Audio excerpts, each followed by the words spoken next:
Hello guys, pag-usapan lang natin si Catherine Bernardo, Alden Richard Dedmahan after movie. Totoo nga ba na hindi na nag-uusap sina Catherine Bernardo at Alden Richard? Ano yung nabalitaan natin noong kinasal si Jose Manalo? Spotted na nahuli umano si Alden Richard na chinachat umano si Catherine Bernardo. Ang sabi dito guys, Christopher Min talk about Catherine Bernardo and Alden Richard.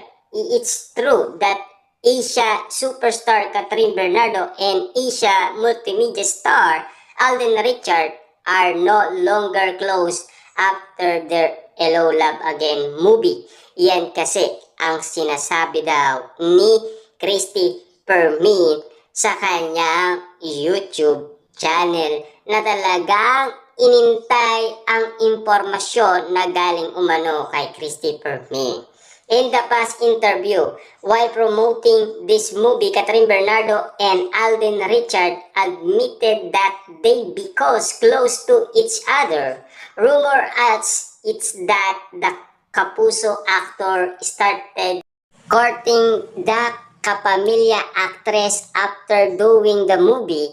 Catherine and Alden signing off as Joy and Ethan, their character in Hello Love Again. However, director Cathy Garcia Sampana hinted at the possibility of continue the story of Joy and Ethan and the possibility of having a Part 3. GMA executive also expressed willingness to produce a teleserye for Catherine and Alden Richard. The actor and the actress said that they open to this possibility, but they want to have a project with a good story and would show a different side of them. Yan kasi guys ang balita sa atin ng balita patungkol umano kung ano na ang nagaganap kina Catherine Bernardo at Alden Richard.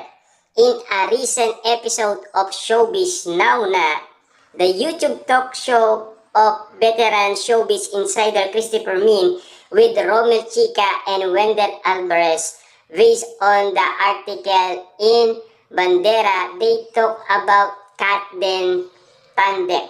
Rumor as is that the closeness between Alden and Catherine is no longer there. Sinasabing nagdededmaan na lang daw si Alden Richard at saka si Catherine Bernardo.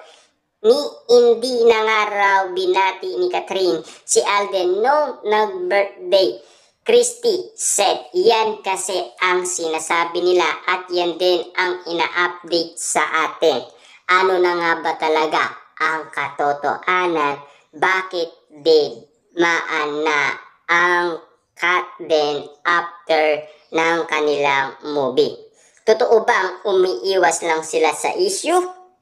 Totoo nga ba ang balita patungkol sa kanilang dalawa na hanggang love team lang sila at mag-iiwalay lang talaga sila? At totoo nga ba na si Catherine Bernardo ay para lamang kay Daniel Padilla? Yun kasi ang lumabas na hula dati sa isang manghuhula na ang energy ni Catherine Bernardo ay para lamang kay Daniel Padilla. May katotohanan naman o wala?